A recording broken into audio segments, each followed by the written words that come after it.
நிகழ்த்த அன்புடையோர் எல்லாம் வல்ல அல்லாஹுவின் திருப்பெயரால் துவக்கம். அல்லாஹுவை பயந்து நடந்து கொள்ளும்படி, வாழ்வின் எல்லா நிலைகளிலும் தக்வாவுடைய வாழ்க்கையை மேற்கொள்ளும்படி முதலாக எனக்கும் உங்களுக்கும் உபதேசம் செய்து கொள்கிறேன். ரப்புல் ஆலமீன் ரமலான் முழுவதும் பகல் காலங்களில் நோன்பு நோக்கவும், இரவு காலங்களில் நின்று வணங்கவும் தௌஃபீக் செய்வானாக. நாகாக்க என்று குர்ஆன் ஷரீஃபினுடைய பல்வேறு இடங்களில் வலியுறுத்தப்பட்டது. அல்லாஹ் விஷயத்திலையும் அல்லாஹ்வுடைய ரசூல் விஷயத்திலையும்,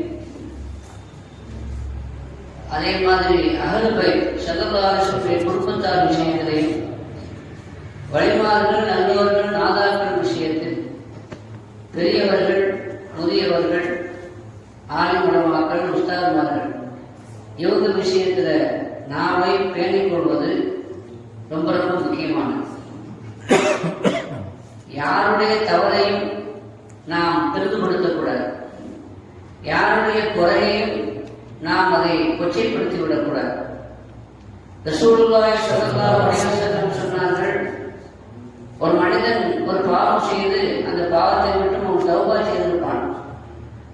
ஆனால் நீங்கள் அந்த பாவத்தை கொண்டு அவனை குறைப்படுத்திக் கொண்டே இருந்தால், அவனை கொச்சைப்படுத்திக் கொண்டே இருந்தால், அந்த பாவத்தை நீங்கள் செய்யாமல் அல்லாஹ் அவனை மத்தாக்க மாட்டான்னு சொன்னான். அல்லாஹ் பாதுகாக்க. ஒரு காலத்தில் குடிகாரனா இருந்திருப்பான், பிறகு அவன் திரும்பி இருக்கான். ஒரு காலத்துல பெண்களோடு தகாத தொடர்பு உள்ள ஆளாக இருந்திருக்கலாம், பிறகு தௌபா செய்திருக்கலாம். நாம் இப்பொழுதும் குடிகார பயன் என்று சொல்லி சொல்லி நாம் அவரை கொச்சைப்படுத்தினால் அல்லாஹ் பாதுகாக்க வேண்டும். அந்த குடிகார பழக்கம் நமக்கும் வருவதற்கு அப்படி வராம அல்லாஹ் மூத்தாக்க மாட்டான் என்று நபிகள் நாயகம் ஸல்லல்லாஹு அலைஹி வஸல்லம் எச்சரிக்கை செய்கிறார். ஹஜ்ரத் முஹம்மது இப்னு சீரீன் ரஹ்மத்துல்லாஹி அலைஹி சொல்றாங்க, நான் ரொம்ப காலமா ஒரு ஆளை கிட்டத்தட்ட 30 வருஷமா அவருடைய வறுமையை கொண்டு அவரை நான் குறைவுபடுத்திக் கொண்டே இருந்தேன். நீ ஃபக்கீர் தானே, பொதுவாக ஏழை பணக்காரன், இதில் அவனது ஏழ்மையை கொண்டு நாம் அவனை கொச்சைப்படுத்தக்கூடாது. நான் 30 வருஷமாக ஏதோ ஒரு நிலையில அவரை, ஒரு மனிதரை வறுமையை கொண்டு குறைப்படுத்திக் கொண்டே இருந்தான். அப்படி குறைப்படுத்திக் கொண்டே இருந்த எனக்கும் அந்த வறுமை வந்துவிட்டது, அந்த சோதனை எனக்கும் வந்துவிட்டது என்று சொல்கிறார். ஹஜ்ரத் அப்துல்லாஹ் இப்னு மஸ்ஊத் ரலியல்லாஹு அன்ஹு சொல்றாங்க, ஒரு மனிதன் நாயுடன் பால் குடிக்கிறான் என்றால் அதை கூட நான் தவறாக, லேசாக, குறையாக நான் கருதுவதை பயப்படுகிறேன். ஏன், எங்கே அப்படி நினைத்த காரணத்தினால் என்னையும் அல்லாஹ் நாயாக மாற்றி விடுவானோ என்று நான் அஞ்சுகிறேன் என்று சொன்னார். எனவே யாருடைய குறைகளையும் நாம் அதை வெளிப்படுத்தி சொல்லி அவர்களை கேவலப்படுத்தக்கூடாது. ஹஜ்ரத் கஸாயி ரஹ்மத்துல்லாஹி, அதே மாதிரி ஹஜ்ரத் யஸீத் ரஹ்மத்துல்லாஹி, இந்த 2 பேருமே இஸ்லாமிய சாம்ராஜ்யத்தில் பிரபல்யமான காரியம் மட்டுமல்ல, கிராஅத்தினுடைய இமாம்கள்.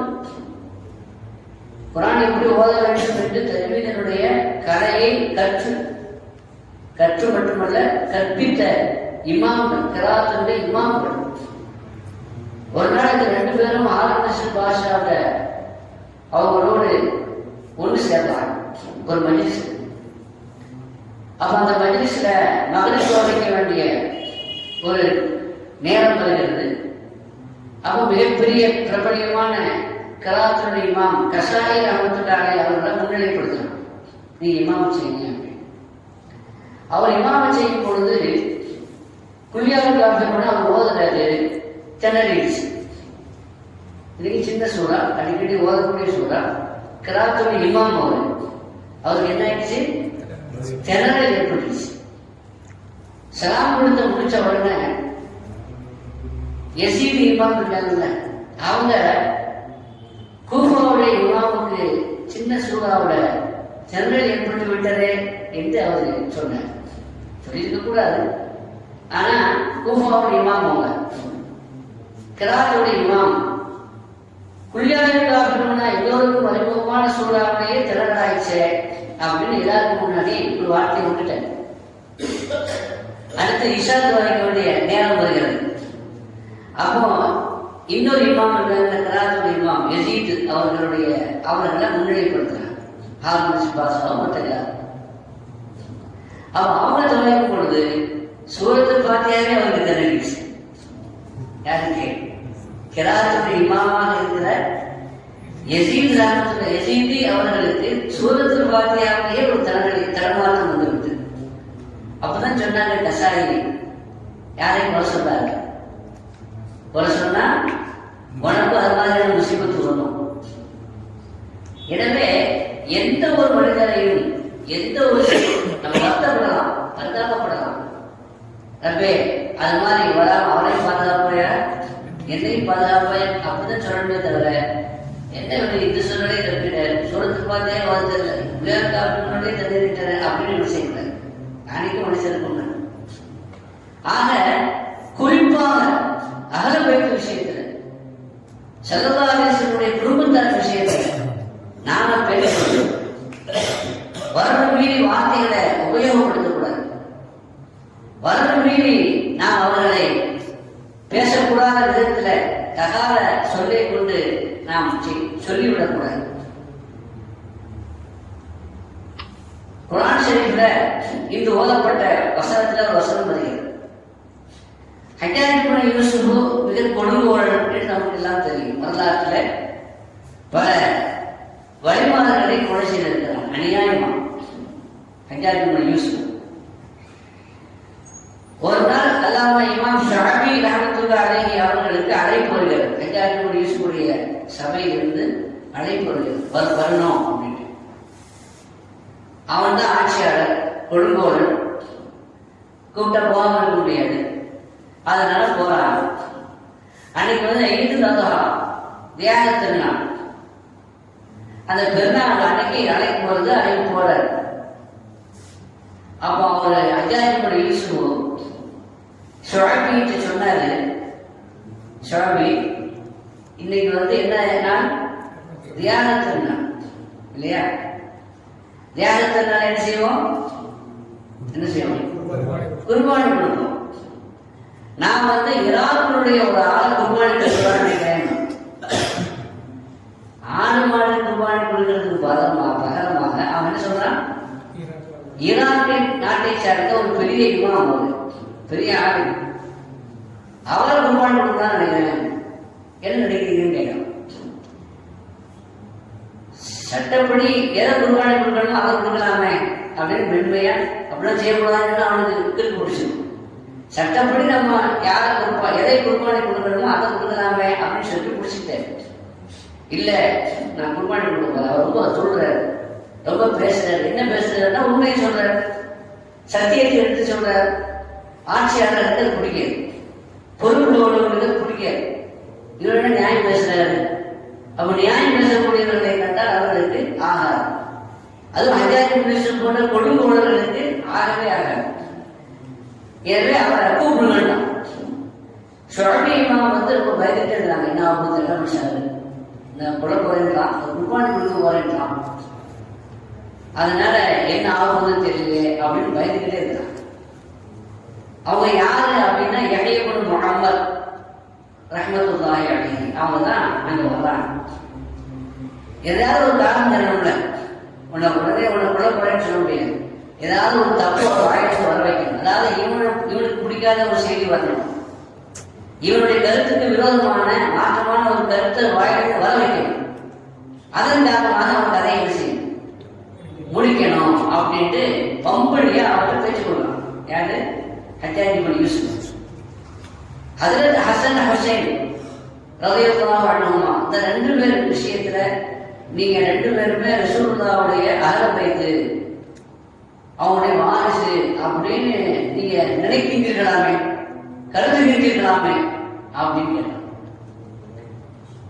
இமாம் ஷாஃபி பயந்துட்டு இருக்கிற என்ன சொல்ல போறது தெரியல, எதை சொன்னாலும் பண்ணிடுவாரு. அவனுக்கு வந்து 6 பேர் பிடிக்க, அவன் உமையாக்களுடைய அநியாயக்கார அரசாங்கம். அதனால என்ன பதில் சொல்ல போறான்னு தெரியலையே அப்படின்னு அவருக்கு ரொம்ப பயம். அப்ப அவங்க சொன்னாங்க, இறைவனும் அவங்களும் சொன்னாங்க, இமாம் ஹசன் இமாம் ஹுசைன் ரசூலுல்லாஹி ஸல்லல்லாஹு அலைஹி வஸல்லம் வாரிசு என்று நான் நினைக்கல, சொல்றேன். அதுதான் என்னுடைய உறுதியாக சொல்றேன். அவர் 2 ரசூலுல்லாஹி வாரிசு தான். அப்ப அவங்க கேட்டாங்க, எதை வச்சு சொல்றீங்க, அதுக்கு என்ன ஆதாரம்? அல்லாஹ்வே சொல்லிட்டேன்ப்பா அப்படின்னா. அல்லாஹ்வே சொன்ன பிறகு அவங்க ரசூலுல்லாஹி வாரிசு சொல்லி அல்லாஹ்வே சொன்ன பிறகு நான் எதுக்கு யோசிக்கணும், நான் எதுக்கு தயங்கணும்? அவன் இந்த பதில் எதிர்பார்க்கல. குர்ஆன்ல இமாம் ஹசன் இமாம் ஹுசைன் ரசூலுல்லாஹி வாரிசு எங்க சொல்லியிருக்கான்? மாட்டிட்டாரு, இது மாட்டிட்டாரு. இமாம் ஷாஃபி சொல்றாங்க, எனக்கும் எந்த ஆயத்தை வச்சு நீ சொல்றாருன்னு தெரியலையே, சரியான பதில் சொல்லாட்டா எல்லாரும் பண்ணிடுவானா, என்ன பண்ணுவான் அப்படின்னு பயந்துட்டுக்கிறாங்க. ஹஜ்ஜாஜ் இப்னு யூசுப் பெரிய ஹாஃபிஸ், குர்ஆன் முழுக்க மனப்பாடம் செய்தான். அவன் யோசனை பண்ணி பார்க்கணும், எந்த ஆயத்தை சொல்லியிருப்பாரு, எந்த ஆயத்தை வச்சு இவர் சொல்லியிருப்பாரு அப்படின்னு. குர்ஆன் ஷரீஃப்ல முபாஹலாவுடைய ஆயத்து வரும். கிறிஸ்தவ பாதிரிமார்கள் ஒரு தடவை நஜ்ரான் தேசத்தினுடைய பாதிரிமார்கள் ரசூலுல்லாஹி ஸல்லல்லாஹு அலைஹி வஸல்லம் அவர்களிடத்திலே வந்து தர்க்கம் செய்தார், கிறிஸ்தவ மதத்தை பற்றி தர்க்கம் செய்தார்.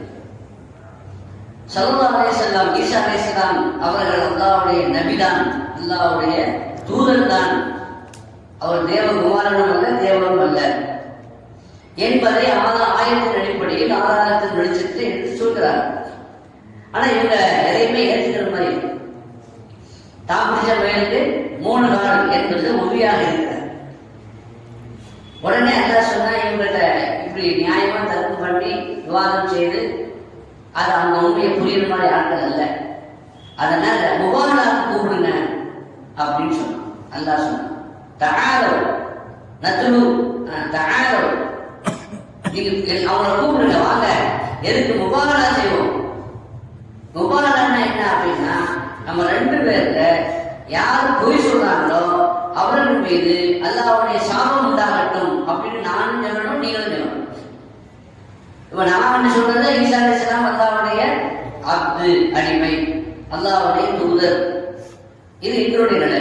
இதுல நான் பொய் சொன்னா, அதே மாதிரி இதுல நீங்க பொய் சொன்னீங்கன்னா, அப்படி இல்லை அவர் தேவகுமாரன் என்றெல்லாம் சொன்னீங்கன்னா, கடவுளுடைய மகன் அல்லாஹ்வுடைய மகன் என்று சொன்னீங்கன்னா, நீங்க பொய்யா இருந்தா எனக்கு அல்லாஹ்வுடைய சாபம் உண்டாகட்டும், பொய்யர்களுக்கு மீது அல்லாஹ்வுடைய சாபம் உண்டாகட்டும் நீங்க சொல்லணும்.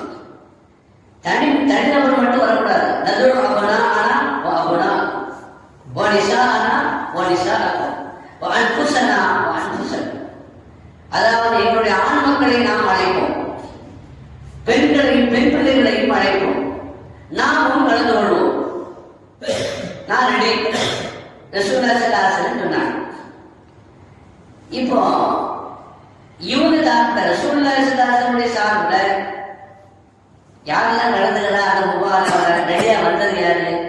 ஹஜ்ரத் இமாம் ஹசன் ஹுசைன், ஹஜ்ரத் ஃபாத்திமா ரலியல்லாஹு அன்ஹா, ரசூலுல்லாஹி ஸல்லல்லாஹு அலைஹி வஸல்லம் அவர்களும் ஹஜ்ரத் அலி அவர்கள், இவங்க ரெடி ஆயிட்டாங்க. இங்க நம்ம கவனிக்க வேண்டிய விஷயம் என்னன்னா, அல்லாஹ் வந்து யாரெல்லாம் கூப்பிட சொன்னா, ஆண் மக்களை கூப்பிட வேண்டும், பெண் மக்களையும் பெண்களையும் கூப்பிட வேண்டும். 3வது நீங்களும் கலந்து வரணும். அன்புசனா அன்புசன், எங்க நப்சு நாங்களே வருவோம் அந்த துஆவுக்கு, பத்துஆ செய்வதற்கு. இப்போ ஃபாத்திமா நாயகி பெண் மக்களுக்கு சேர்ந்துருவாங்க, ஹசன் ஹுசைன் ரசூலுல்லாஹ் தன்னுடைய ஆண் மக்களுக்கு சேர்க்கிறாங்க, அதனால தானே கொண்டு போறாங்க. அப்ப ரசூலுல்லாஹ்வுடைய வாரிசு ஹசன் ஹுசைனும் ரசூலுல்லாஹ்வுடைய ஆண் மக்களுக்கு அல்லாஹ் சொன்ன அந்த ஆயத்துக்கு விளக்கமாக ரசூலுல்லாஹ் யாரை கொண்டு போறாங்க? ஹசன் ஹுசைனை கொண்டு போறாங்க. அப்படின்னா ஸல்லல்லாஹு அலைஹி வஸல்லம் மக்கள், ஆண் மக்கள், அப்ப வாரிசு தானே. 2வது நாங்களும் வரணும் சொன்னோம்ல, அன்புசனா அன்புசன், அந்த கலந்துக்கு அதையும் கொண்டு போறாங்க. அப்ப அலி அவர்கள் அவங்க தான் ரசூலுல்லாஹ், அவங்க தான் நபிக்கு அவங்களுக்கு மத்தியிலான அந்த நிஸ்பத், அந்த தொடர்பு, அந்த உறவு எந்த அளவுக்கு நெருக்கமானதுன்னா ரசூலுல்லாஹ்வுடைய ஸ்தானத்துல, நபியுடைய ஸ்தானத்துல இல்ல, அவங்க குடும்பத்துல 2 பேரும் ஒரே இவங்க தான் அவங்க தான் இவங்கன்னு சொல்லக்கூடிய அளவுக்கு அந்த கேட்டகரியில கொடுப்பாங்க. இந்த வசனத்தை நீங்கள் சொல்லியிருப்பீர்களோ என்று கேட்டார். யார் கேட்டார்? ஏன்னா அவன் ஹம்சா யோசித்து பார்த்தார், இந்த வசனத்தை நீங்கள் சொல்லியிருக்கீர்களா அப்படின்னு. சொல்லி சொல்றாங்க, எனக்கு சந்தோஷமாயிருச்சு, நல்ல ஒரு ஆதாரத்தை சொல்லிட்டாரு, இல்லைன்னா கதை முடிஞ்சுக்குமே அப்படின்னு. ஆனா எடையமொழி முகமது பதிலாளர் சொன்னாங்க, நான் இந்த வசனத்தை சொல்லலைன்னு. இந்த வசனமும் முழுமையான ஒரு ஆயத்து தான், ஒரு ஆதாரம் தான். எதுக்கு? ஹசன் ஹுசைன் ரசூலுல்லாஹ்வுடைய வாரிசு. ஏன்னா அல்லாஹ் வந்து ஆண் மக்களை கொண்டு போகிறான், மகனை கொண்டு போகிறான். யாரை கொண்டு போயிருக்காங்க? ஹசன் ஹுசைனை கொண்டு போயிருக்காங்க. அப்ப ரசூலுல்லாஹ்வுடைய மக்கள் தானே அவங்க, அப்ப ரசூலுல்லாஹ்வுடைய வாரிசு தானே. எனவே இந்த வசனமும் ஒரு உண்மையான ஆதாரம் தான், வலுமிக்க ஆதாரம் தான். ஆனாலும் நான் இதை சொல்லவில்லை, இது அல்லாத இன்னொரு வசனத்தை சொல்கிறேன் என்று அவர் சொன்னார்.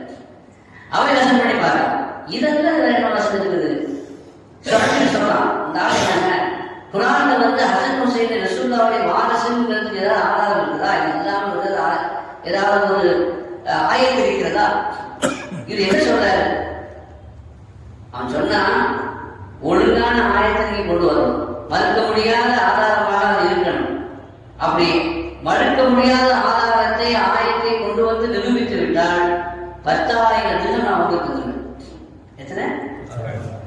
ஒருவேளை கொண்டு வர முடியல, நீங்க தோற்று போயிட்டீங்க அப்படின்னா உங்க கதையை முடிச்சிருவேன்.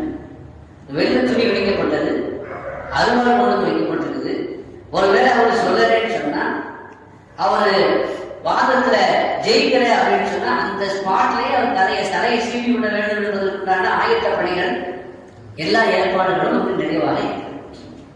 அவரு சொன்னார், என்ன சொன்னாரு? ஆயத்து ஓதுங்க, அந்த ஆயத்தை ஓதுங்க. புத்தலுக்கு அட்டை துணாத்தை நான் இப்ராஹிம் அலா கோமி நரஃபு தரஜாத்தி மன் நஷா இன்ன ரப்பக ஹகீமுன் அலீம் வவஹப்னா லஹு இஸ்ஹாக வ யாக்கூப் வ குல்லன் ஹதைனா. அந்த ஆயத்தை ஓதுறது. அந்த ஆயத்துல என்ன வருது? வமின் துர்பியதி, அவருடைய சந்ததியில் உள்ளவர் தான். இப்ராஹிம் சந்ததி பத்தி முதல்ல சொல்லிட்டான், நூஹ் அலைஹிஸ்ஸலாம் பத்தி முதல்ல சொல்லிட்டான், இப்ராஹிம் அலைஹிஸ்ஸலாம் பத்தி சொல்லிட்டான். அந்த இப்ராஹிம் அலைஹிஸ்ஸலாமுடைய சந்ததியில் உள்ளவர்கள் தான் வமின் துர்பியதி தாவூத வ சுலைமான வ அய்யூப வ யூசுஃப வ மூஸா வ ஹாரூன். இவங்க யாருடைய சந்ததி? இப்ராஹிம் அலைஹிஸ்ஸலாமுடைய சந்ததி. அதோட முடிக்கல, அடுத்த வசனத்தை அல்லாஹ் அந்த லிஸ்ட் பட்டியல் கொஞ்சம் நீட்டலாம். வஸகரியா வயஹ்யா வஈசா வஇல்யாஸ் குல்லும் மினஸ் ஸாலிஹீன் வஇஸ்மாஈல வல்யஸா வயூனுஸ வலூதா. இந்த பட்டியலை ஃபுல்லா அல்லாஹ் சொல்றான். இதெல்லாம் யாருடைய சந்ததின்னு சொல்றான்? இப்ராஹிம் அலைஹிஸ்ஸலாமுடைய சந்ததின்னு சொல்றான்.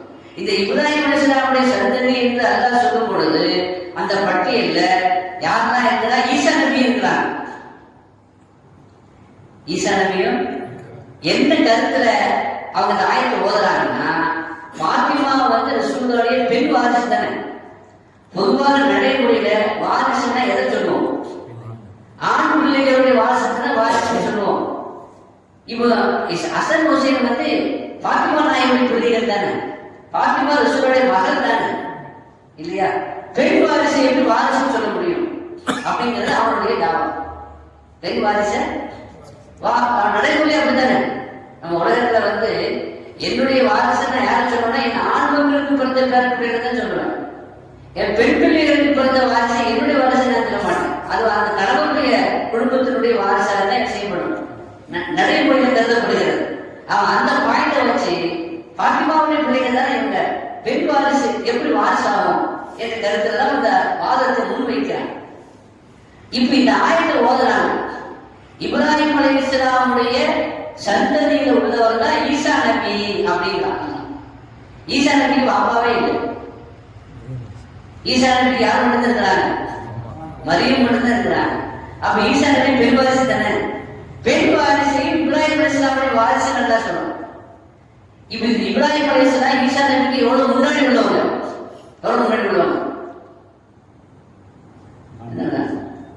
ரொம்ப காலங்க. இப்ராஹிம் அலைஹிஸ்ஸலாமுக்கும் ஈசா அலைஹிஸ்ஸலாமுக்கும் கிட்டத்தட்ட ஆயிரக்கணக்கான வருஷங்கள் உண்டு இடைவெளி. 5000 ஆண்டுகளுக்கு முன்னாடி எப்படி சொல்றோம் இல்லையா? ஸல்லல்லாஹு அலைஹி வஸல்லம் காலத்தை கவனிச்சு பார்த்தா எப்படி ஈசா நபிக்கும் அவங்களுக்கு ஒரு 2000 3000 வருஷம் வரைக்கும் உள்ள இடைவெளி இருக்குது. 3000 வருஷம் இடைவெளி உள்ள ஈசா நபி பெண் வாரிசாக இருந்தும் இப்ராஹிம் அலைஹிஸ்ஸலாமுடைய வாரிசுன்னு சொல்லும் பொழுது ஹசன் ஹுசைன் ரசூலுல்லாஹ் ரொம்ப நெருக்கமாக தான் இருந்தாங்க. பல 100 வருஷம் இல்லையே, நேரடி பிறப்பில்லை இல்லை. அவங்க வாரிசாக மாட்டாங்களா? பெண் வாரிசாக இருக்கக்கூடிய ஈசா நபி இப்ராஹிம் அலைஹிஸ்ஸலாமுக்கு வாரிசாக ஆக முடியும் என்றால் பாத்திமாவுடைய பிள்ளைகளான ஹசன் ஹுசைனும் ஏன் வாரிசாக ஆக முடியாது என்று அவர் கேட்ட பொழுது அவனால மறுக்க முடியும். ஏன்னா குர்ஆனுடைய வசனத்தை முன்வைத்து விட்டார். அதுவும் மறுக்க முடியாத வசனத்தை அவர் ஓதிவிட்டார். எனவே அவர் தலை குனிந்தார். அவருக்கு அந்த 10,000 ரூபாய் 50,000 ரூபாய் அந்த அவர் பறக்க செய்யாம போட்டு ஒரு திருத்திட்டான்.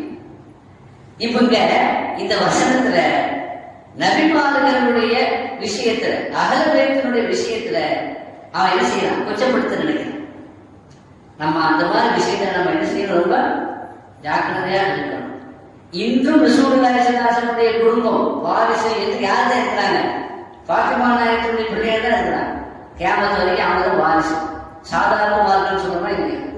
அப்ப அது பெண் வாரிசு என்று வாரிசாக என்ன செய்யக்கூடாது? அறிவுபூர்வமாக உலகத்தினுடைய நடைமுறையை சிந்தித்து நாம் என்ன செய்யக்கூடாது? பேசிவிடக் கூடாது. ஹசன் ஹுசைன் மற்றும் அந்த வாரிசுகளை ரசூலுல்லாஹ்வுடைய வாரிசு தான் என்பதை நாம் மறுத்து விடக்கூடாது. அது ஆபத்தானது என்பதை நாம் இங்கே விளங்கிக் கொள்ள வேண்டும். சில விஷயங்கள் பேசுவதற்கு கவர்ச்சியாக இருக்கும், பேசுவதற்கு ரொம்ப லாஜிக்கா இருக்கும். ஆனா லாஜிக்கா இருக்கிறதெல்லாம் கவர்ச்சியா இருக்கிறதெல்லாம் நிஜமா இருக்கிறது இல்லை, அது உண்மையா இருக்கிறது இல்லை. இங்க பார்த்தோம்ல உலக நடைமுறைக்கு மாற்றமா தான் இருக்குது. ஆனாலும் கூட அல்லாஹ்வுடைய வசனம் ஈசா அலைஹிஸ்ஸலாம் பெண் வாரிசாக இருந்தும் இப்ராஹிம் அலைஹிஸ்ஸலாமுடைய சந்ததியில் சேர்த்தது போல பாத்திமா நாயகம் பெண் வாரிசாக இருந்தும் அவர்களுடைய பிள்ளைகள் ஹசன் ஹுசைனும் ரசூலுல்லாஹி ஸல்லல்லாஹு அலைஹி வஸல்லம் சந்ததி தான் என்பதை நாம் விளங்கிக் கொள்ள வேண்டும். அதாவது எந்த பிராணி உயிரோடு இருக்கும் பொழுது அல்லாஹ்வுடைய கலிமா சொல்லி பேர் சொல்லி திருநாமம் சொல்லி அறுக்கப்படுதோ அதுதான் நமக்கு என்னது? ஹலால். இறந்துருச்சுன்னு சொன்னா என்ன இல்லைங்க, மையத் ஆயிடுச்சுன்னு சொன்னா செத்து போன ஆடு மாடு அது நமக்கு என்ன ஹலால். இது ஆயத்துல அல்லாஹ் சொன்னப்போ முஸ்லிம்கள் அந்த காலத்தினுடைய காவல்கள் ஒரு தாவா முன்வச்சான். என்ன முன்வச்சா அப்படின்னா, இவங்க அறுத்து இறந்து போனா அது ஹலாலாம், இவங்க மூத்தாக்குனா ஒரு ஆட்டை இவங்க மூத்தாக்குனா அது ஹலால், அல்லாஹ் மூத்தாக்குனா ஹராமா அப்படின்னு. இப்ப இறந்து போச்சு மையத்துன்னா அல்லாஹ் மூத்தாக்குறான். அப்ப அல்லாஹ் மூத்தாக்குன அந்த பிராணி ஹராமோ இவன் மூத்தாக்குன பிராணி ஹலாலு அப்படின்னு ஒரு கேள்வி செய்யலாம். இவன் பேசுறது பார்த்தா லாஜிக் இருக்குது. அவன் சரியாதுன்னு சொல்றான். இன்னைக்கு நிறைய பேர் குழப்பவாதிகள் குழப்பமான வாதங்களை கேட்டுட்டு சரியாதுன்னு சொல்றான் அப்படின்னு நினைக்கிறோம். ஆனா உண்மையில அதுவெல்லாம் சரியாக இருக்காது, இருக்க வேண்டும் என்ற அவசியமும் இல்லை. இப்ப இவன் இந்த மாதிரி சொல்லும் பொழுது அல்லாஹ் அதுக்கு பதிலே சொல்லல. அல்லாஹ் என்ன சொன்னா, குழு மிம்மா வைக்கிற சொல்லுவாய், அல்லாஹ்வுடைய திருநாமம் சொல்லி அறுக்கப்பட்டதை நீங்க தாராளமா சாப்பிடுங்க, அது உங்களுக்கு ஹலாலு அப்படிங்கறத அல்லாஹ் பதிலா சொல்லிட்டான்.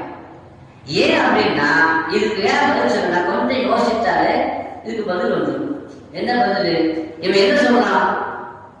அல்லாஹ் மூத்தாக்குறது ஹராம்னு சொல்றான். தானே இறந்து போனது அல்லாஹ் மூத்தாக்குறது அது ஹராம்னு சொல்றான். இவன் அதுக்கு மூத்தாக்கியது ஹலால்ன்றான். அப்ப அல்லாஹ்வை கொச்சப்படுத்துறது அப்படின்னு சொல்றேன்ல, கொஞ்சம் யோசனை பண்ணி பாருங்க. நீங்க அறுத்தாலும் எல்லாரும் மூத்தாக்குறான், அறுக்கிறது தான் நீங்க, ஆனா மூத்தாக்குறது யாரு? அல்லாஹ் தானே. எத்தனை இடத்துல அறுத்தவர்கள் கோடி உருவுடன் போயிருந்த ஒழுங்கா அறுபடாம, ஏன்னா அல்லாஹ் மூத்தாக்கல. அறுப்புதான் எத்தனை பேர் துப்பாக்கிகளை சொல்றாங்க, தப்பிச்சதாங்க தப்பிக்கிறதா இல்லைங்க. எத்தனை பேர் கொலை செய்வதற்காக வேண்டிய முயற்சிகள் செய்யப்படுது, அறிவாளால் வெட்டிடலாம், ஆனா அவன் தப்பிச்சான். அப்போ நாம அறுத்தாலும் கூட தான் மூத்தாக்குறான். அவன் சொல்ற மாதிரி மனித மூத்தாக்குறாங்கிற வாதம் தவறானது. அப்ப அந்த கவர்ச்சியான வெளிப்படையாக பார்க்கும் பொழுது லாஜிக்காக இருப்பதை போல தெரியக்கூடிய இந்த வாதங்களை போலத்தான் அந்த ஹஜ்ஜாஜ் இப்னு யூசுஃபுடைய வாதமும் அமைந்திருந்தது. எனவே பெரியார்கள் விஷயத்துல, அகல வைத்தவர்கள் விஷயத்துல நம்ம தகாத சொற்களை நாம் அடிச்சு விடக்கூடாது, பயன்படுத்தி விடக்கூடாது. நம்முடைய நாவை அடக்க வேண்டும் என்பதுதான் நம்மை நாமே பாதுகாத்துக் கொள்வதற்குண்டான வசதி, வாய்ப்பு. எனவே யாரையும் என்ன செய்யக்கூடாது, குறை சொல்லக்கூடாது. யாருடைய குறையையும் நாம் வெளிப்படையாக என்ன செய்யக்கூடாது, கொச்சைப்படுத்தி பேசக்கூடாது. அதனால நாம மாட்டிக்குவோம், அவங்க தப்பிச்சிடலாம் அவங்க வேலை. ரப்புல் ஆலமீன் நம்முடைய நாவையும் நம்முடைய கல்வையும் செய்தினா முஹம்மத் வாலி செய்தினா முஹம்மத் ஸல்லல்லாஹு அலைஹி வஸல்லம். வஆகிரு தஅவானா அனில் ஹம்துலில்லாஹி ரப்பில் ஆலமீன்.